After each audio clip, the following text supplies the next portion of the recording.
नमस्कार. स्मार्ट न्यूजच्या आजच्या बुलेटिनमध्ये आपलं नितेश आणि चंद्राबाबू हे अतृप्त आत्मे असल्याची राऊतांची टीका. NDAमधील 70 खासदारांनी नुकतीच मंत्रिपदाची शपथ घेतली. यामध्ये नितीश कुमार आणि चंद्राबाबू नायडू यांच्या पक्षालाही काही मंत्रिपदे देण्यात आली. दरम्यान लोकसभा निवडणुकीच्या प्रचारामध्ये पंतप्रधान नरेंद्र मोदी यांनी शरद पवार यांचा उल्लेख भटकता आत्मा असा केला होता. त्यानंतर या विधानावरून आरोप प्रत्यारोप झाले. आता केंद्रात NDAचं सरकार स्थापन झालं. यामध्ये नितीश कुमार आणि चंद्राबाबू नायडू सहभागी झाले आहेत. यावरून उद्धव ठाकरे गटाचे खासदार संजय राऊत यांनी पंतप्रधान नरेंद्र मोदी आणि नितीश कुमार, चंद्राबाबू नायडू यांच्यावर टीका केली.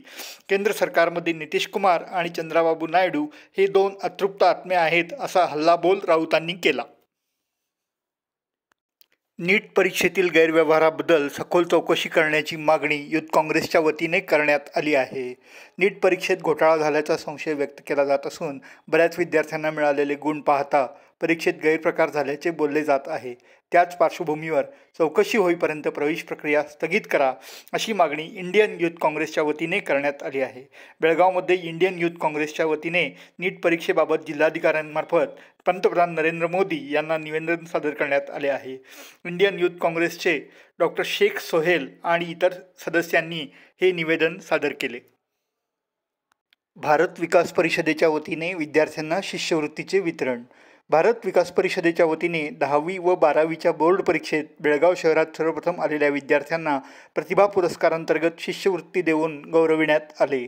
रविवारी सायंकाळी GGC सभागृहात विशेष कार्यक्रमाचे आयोजन करण्यात आले होते. यावेळी प्रमुख पाहुणे म्हणून वरिष्ठ शिक्षण अधिकारी ID हिरेमठ व बेळगाव शाखेचे संस्थापक अध्यक्ष VN जोशी उपस्थित होते. प्रारंभी अक्षता मोरे यांनी संपूर्ण वंदे मातरम प्रस्तुत केले. मुख्य अतिथींच्या हस्ते भारतमाता व स्वामी विवेकानंदांच्या प्रतिमेचे पूजन करण्यात आले. त्यानंतर पारितोषिक प्राप्त विद्यार्थ्यांच्या हस्ते दीपप्रज्वलन झाले. भारत विकास परिषदेचे अध्यक्ष विनायक मोरे यांनी स्वागत व प्रास्ताविक भाषण केले. डॉक्टर JG नाईक यांनी परिषदेच्या कार्याची विस्तृत माहिती दिली. स्वाती घोडेकर यांनी अतिथींचा परिचय करून दिला. NB देशपांडे, RV गुडी यांनी पुरस्कारप्राप्त विद्यार्थ्यांची नावे घोषित केली. सर्व तालुका आरोग्याधिकाऱ्यांना नोटीस. तालुका आरोग्याधिकारी यांच्या कार्यालयातील सहाय्यक लाच घेताना रंगेहात सापडल्यामुळे हे प्रकरण जिल्हा आरोग्याधिकाऱ्यांनी गांभीर्याने घेतले आहे. जिल्हा आरोग्याधिकारी डॉक्टर महेश कोणी यांनी सर्व तालुका अधिकाऱ्यांना नोटीस बजावून नियमानुसार कर्तव्य बजावण्याच्या सूचना केल्या आहेत.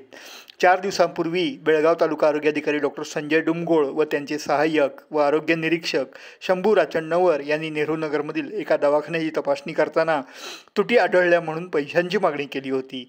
दरम्यान लाच घेताना आरोग्य निरीक्षक राचण्णवर लोकायुक्तांच्या जाळ्यात अडकला. या प्रकारामुळे आरोग्य खात्यातील कारभार चव्हाट्यावर आला असून याची आरोग्याधिकारी डॉक्टर महेश कोणी यांनी गांभीर्याने दखल घेतली आहे. स्थायी समिती निवडणुकांसाठी आयुक्तांना पत्र.